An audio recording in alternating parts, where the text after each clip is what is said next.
Hi, good morning.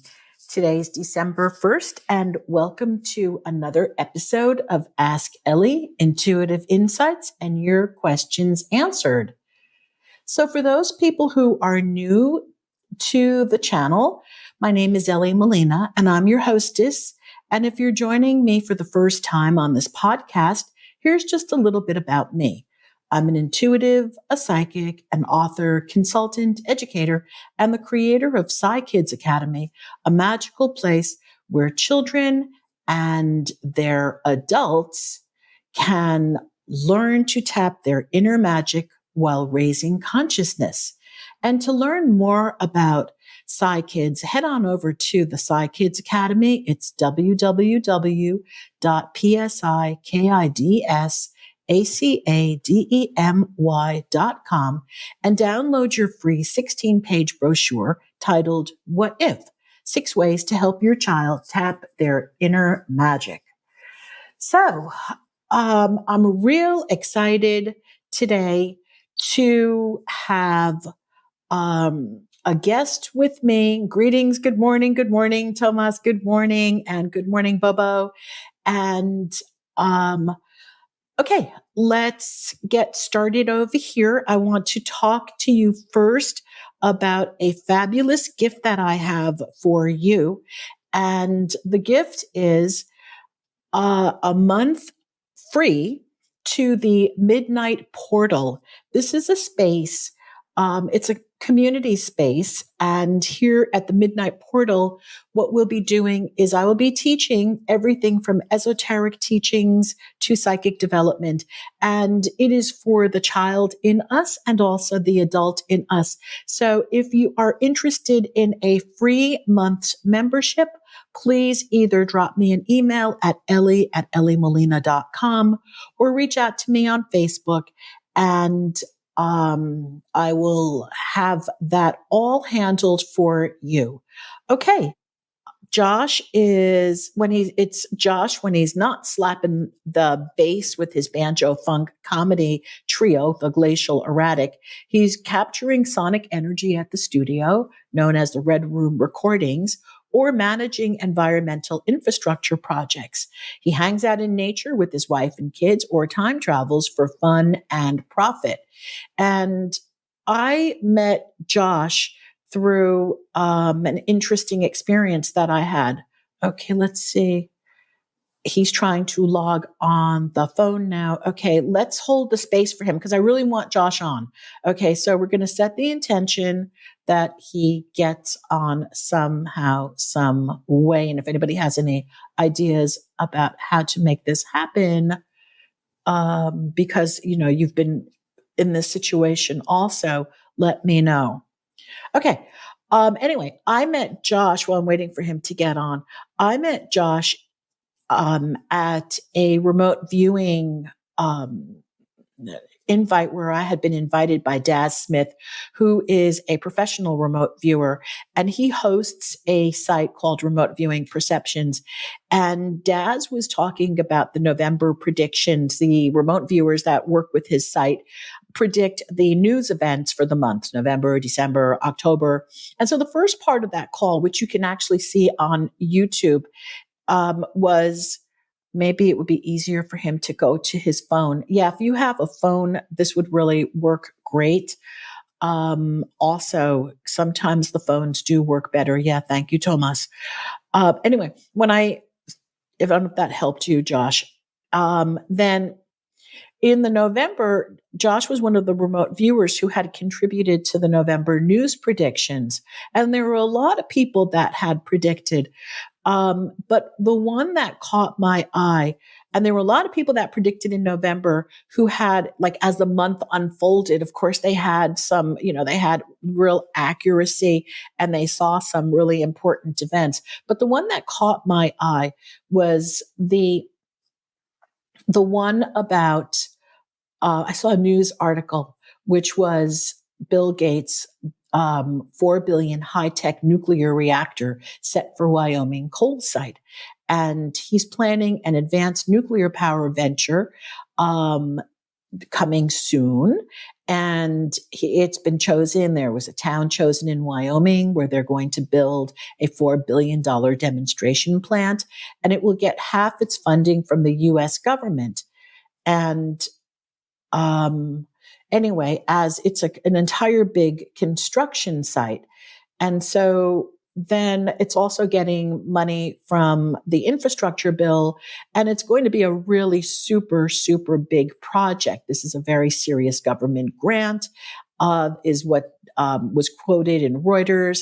They're partnering with GE Hitachi Nuclear Energy. It's going to be a really big deal. And then as I was reading this article, I remember listening to a remote viewer show his pictures and share his story about what he had seen. And it was with uncanny accuracy. And that's where I want that Josh saw this event a month before it hit the newspaper. And I was just so excited that, he's here. Hold on. Josh, you did it just in time. And I was so excited. I know you're probably sweating after trying to get on now, but it doesn't matter because you're here. And I was so excited when I saw Josh's remote view and how uncanny accurately this was that I said, I got to get you on the podcast. And I did. So thank you for being here. And I know you heard me rambling over here in the meantime, but tell us a little bit about, say hi to everybody. They've been waiting patiently here for you, and share a little bit about your remote view and what you saw. And and then we'll talk about how you got into this. Okay. Yeah, sounds good. Sorry, I'm on my phone here, and I usually have my big fancy microphone. Not sure why Podbean doesn't want to let me connect through my PC, but anyway, we got it together now finally. Sorry about that. No, don't be sorry. These are learning curves for me, because each time something like this happens, it's like another opportunity for me to see, what do I need to do also as the hostess? So it doesn't matter. I'm just happy you're here. It's all yours, Josh. It's all yours. Glad to be here. So I'm actually just going to try and pull up the session on my computer here. But so I'm a part of I joined a Facebook community for remote viewing recently, and in November they did this this cool thing where they just said, hey, if you're part of this community and you're into remote viewing and you want to try and predict the news for the next month, do something and send it in. And then at the end of the month, we'll all compare results and see what happens. So, so I took a stab at it, and I have a background in infrastructure in engineering. So previous to doing this, I'd actually been doing this little experiment where I would predict the news in my own small town newspaper every day. And so I was trying to just, see what would come up the next day, just as training, I guess, to see like, okay, well, what can I do with this remote viewing? How can I can I truly see the future? And I found out pretty quickly that yes, I can, which, is pretty crazy. But, we're going to circle back to that. Can I just interrupt you? There may be people listening who do not know what remote viewing is. We always have new people entering the room. So remote viewing is the ability to see, this is how I look at it, to see over time, distance, and space without the use of our physical eyes. What would you say to that? Yeah, I kind of see it as like almost a Google search of the universe that you do with your brain as the computer. That's kind of what my understanding of it has grown into. I haven't been doing it long. I found remote viewing through a documentary on I think it was on Prime. It's on YouTube as well. It's called Third Eye Spies. And I threw it on one night in September, and it was fascinating. And at the very end of the documentary, as credits were rolling, I had this kind of just words injected into my head, like a very clear thought. It seemed like it was in my voice, so maybe it was me from the future telling me in the past to do something. But which is a thought before I started remote viewing that I never would have had. But now I'm starting to think that that's the kind of stuff that really is possible. Trust me, there's a lot that's possible. I'm starting to realize that for sure. But anyway, so it was a very clear, like a thought in my own voice just jumped into my head at the end of the documentary that said, Google remote viewing Udemy. And Udemy is a course website where you can learn all kinds of fantastic stuff.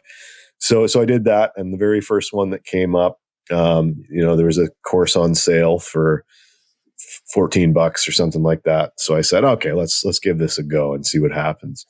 And just out of curiosity, who was do you mind sharing who was the teacher for that one? Yeah, a guy named Stacy Talich, and he was taught by Ed Dames. Who is, I guess, pretty well known in remote viewing circles as well. He had something like 16,000 students or something. So I figured, sure, let's give it a go. And yeah, it was a cool course. For anyone that's, I jumped in right away and I got, the very first, he kind of eases you into it. But then it escalates quite quickly. Right. So, the very, I think the fourth prediction, I don't want to give any spoilers away in case people do want to, do that course. But I'll just say that, some of the later lessons, are not necessarily for the faint of heart. Okay. So right. With this particular instructor, and I mean he is coming from the military training. This remote viewing originated with as it exists now with the U.S. military and probably other ones, but those are the ones that I'm aware of because all their documents now are declassified and they're online and you can read them. It is a protocol that you follow. It's very step by step. It's very mechanical. My understanding of the reasoning for that is that, that mechanical structure kind of gives you something to follow so that you don't have to think too much. Cause really the key of remote viewing is to not think. You got to perceive and record. Right. Exactly. That's all you're there to do. And then at the end of it, you need to analyze, the data that you pulled down. So to get back to your original question, so my November news that came up, I got the very first thing that popped into my head when I started it. Do you know the Large Hadron Collider that they have over in Europe, the big technological thing? So that made the news also, right? You know that, right? It did. I saw that too, and it was in November. Yes, it did. It made November news also. So that was the very first thing that popped into my head. So I was like, okay, well, I'm going to write that down because if you see something clearly, if you see something and you know what it is in remote viewing, you're supposed to write it down and say that it's an analytical overlay, an AOL. Right.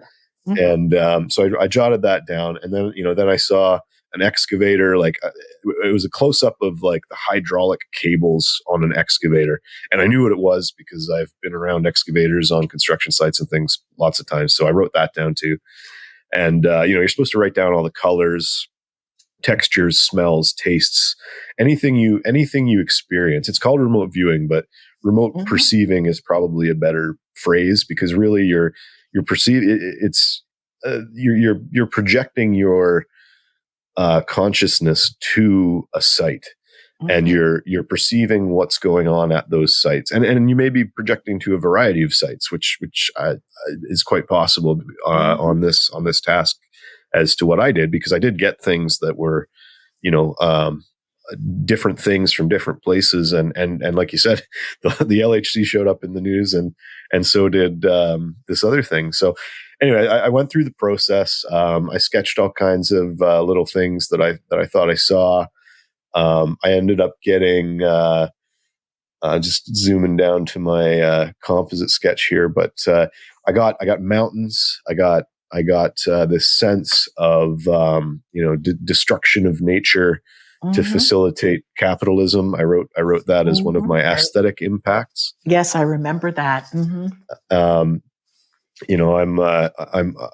I'm very big on nature, and I'm an environmental engineer, So and are as most of well our as listeners here. yeah, I would imagine. Um, but I mean, my background and my love of the environment, it's a bit at odds at times with construction. But I mean, my job most of the time is really to make sure that construction proceeds in a way that is beneficial to the environment, that no damage is being done.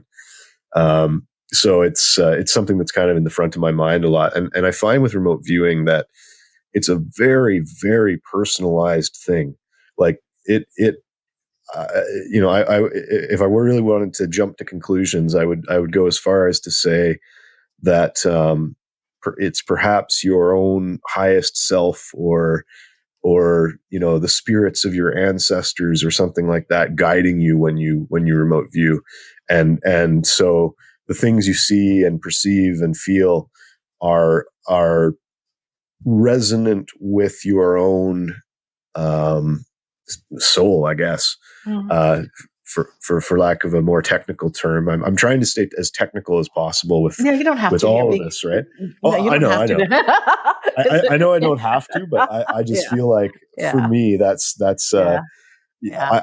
I have friends that are very technical people, and if you describe things to them in more spiritual type phrasing, a lot of people shut down. I find Mm. when you talk about this kind of stuff. So the trick for me is always like, how do I talk about this stuff that I'm experiencing in a way that isn't gonna freak people out, or Mhm. have them kind of immediately say, oh, this guy's full of crap, or whatever, right? Right. Um, Well, I'm going to give you just a little. I'm going to interrupt over here a second, and I've been one of my favorite comments that I received from somebody a few years ago was when he said to me, "You talk about psychic abilities the way that other people talk about the weather." And that is my ultimate goal, that's because great. that's what we're all psychic. And that's why I wanted to circle back to you, because you didn't have any, like, quote unquote, everybody thinks, oh, you got to be psychic to do remote viewing. And none of that is true. Nope. We all have these abilities. And so that's why it's like, this is really great, because you did not come from a psychic background. You came from a curious background where you Mhm. wanted to learn, and then you learned. If that's how I understand it, correct? Yeah, absolutely. I mean, not to say that I haven't had, a number of interesting experiences in my life, which I definitely have. Mm-hmm. Um, I grew up on a street with a church on it, and in Canada, if you know anything about the church in Canada back in the day, they were doing some pretty horrible stuff. So essentially, every house on that street is built on Indigenous burial sites. And I slept in the basement for my whole life.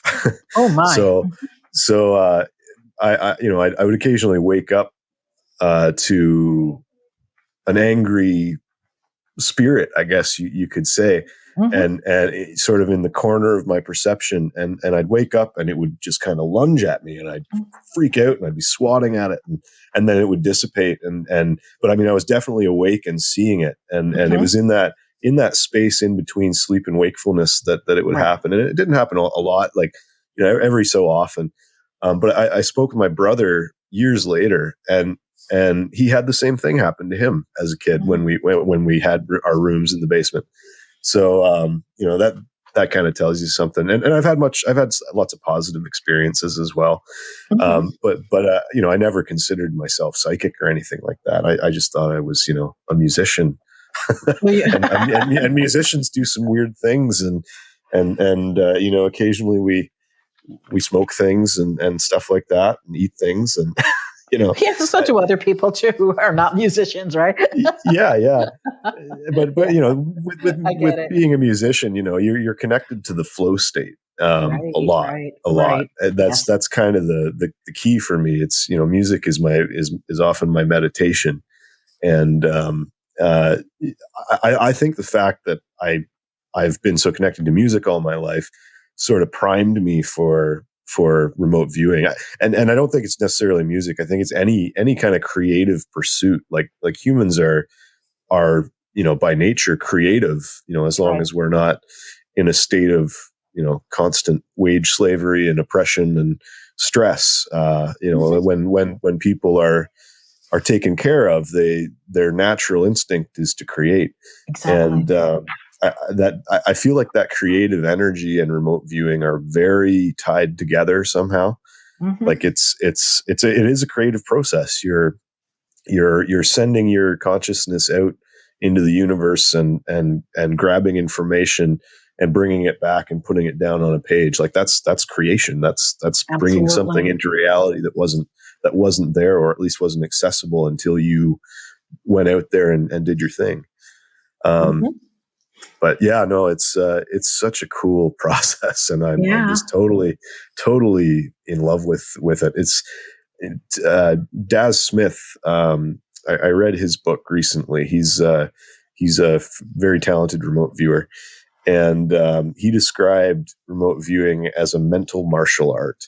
Yes. And when I read that description, I was just like, yeah, man, like Yeah. Hmm. that's it right Hmm. there.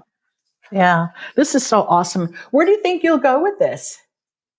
I'm not sure. I mean, I'm going to keep doing these news predictions. I just did one for December, and the data just dropped a few minutes ago, I think, just before I got on the call, and I'm excited to see what other people got for that one.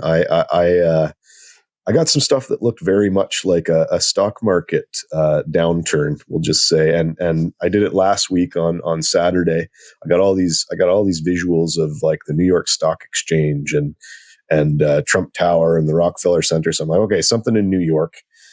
Oh, And let's keep an eye on this, right? Yeah. yeah, it's we'll see what happens, but there is some downward movement happening the last couple of days, and I'm just kind of thinking, oh, and weirdly enough, right after I did that session, my wife came downstairs and said, "Hey, do you guys want to watch Miracle on 34th Street?"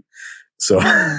Mm. you know, Wow. set in New York. I'm like, huh, I've been flying around New York with my brain for the last hour, so that's kind of weird. Plus, But you're also, I'm in New York too. You know that, right? yes, So yeah, I know. You told me that this morning. I was like, huh, a lot of New York things coming up this week. that's But yeah, no, right. that's the thing. Like I've noticed just synchronicities and things like that are just off the charts. Like I used to get little synchronicities and things like, you know, the 1111s and the 333s and all that, Hmm. you know, every week or so. And now it's just multiple times a day. It's wild. Yeah, I get it. I so get it. Josh, we're at the end of our 30 minutes, believe it or not, even though you didn't have the full 30 minutes. But I am, Sorry. no, don't be sorry, please. This is technology. And I know that everybody's really excited that you're here. And so, um, we're going to continue our conversation in the future, if that's okay with you. And then we'll talk more about all of this remote viewing. And I just want to share with you, Daz is going to be my guest also come January. So that will be Nice. interesting too. Yeah. And I'm just so happy to have a lot of remote viewers like back in my life.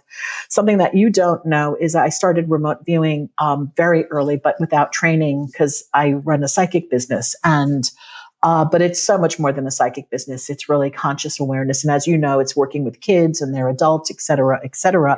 So, the community that was the easiest for me to relate to out of all the communities has always been remote viewing because other communities take this psychic stuff and turn it into uh, uh, like metaphysical garbage. And Yeah.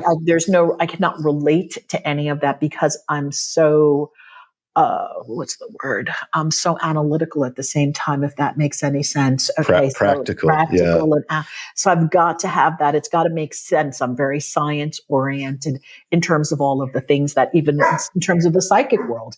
So finding remote viewing was just that was a gift for me.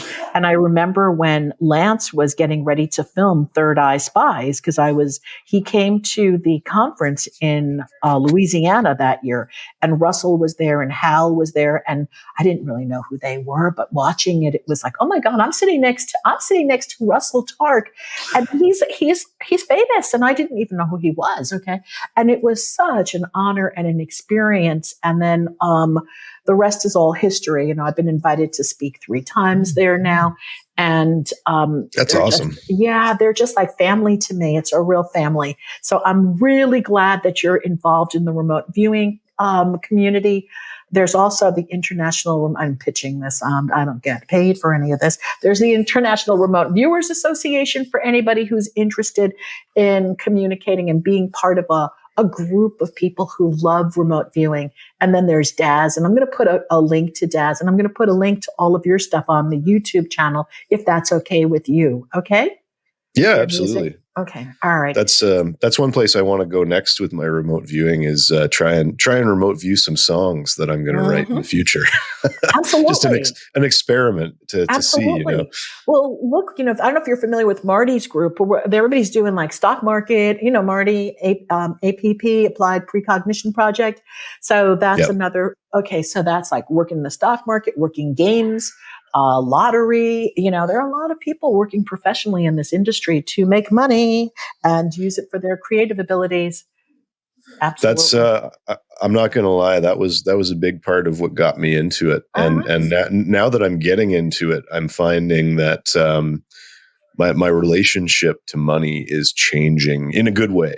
Mm-hmm. I used to worry about it a lot, and I don't worry as much now. Yeah, it's just and I haven't had any success. In fact, I tried an associative remote viewing exercise this week to just some sports betting, and I did 3 games and I got all of them wrong. But my data was good. My data was on point. The photos that I viewed were definitely the photos that I viewed, but they were not associated with the winning team at all. So I think that was the universe just kind of telling me to cool it on that aspect of things. Or that or more practice, it's like, just, hey, more practice. You'll get it, more practice. It's, it could just be that. Yeah. I've got that problem where, I'm new at it, but I'm so excited about it that I think I know more than I do probably. So, but the learning is coming at me so fast and furious that it's just like, it's amazing.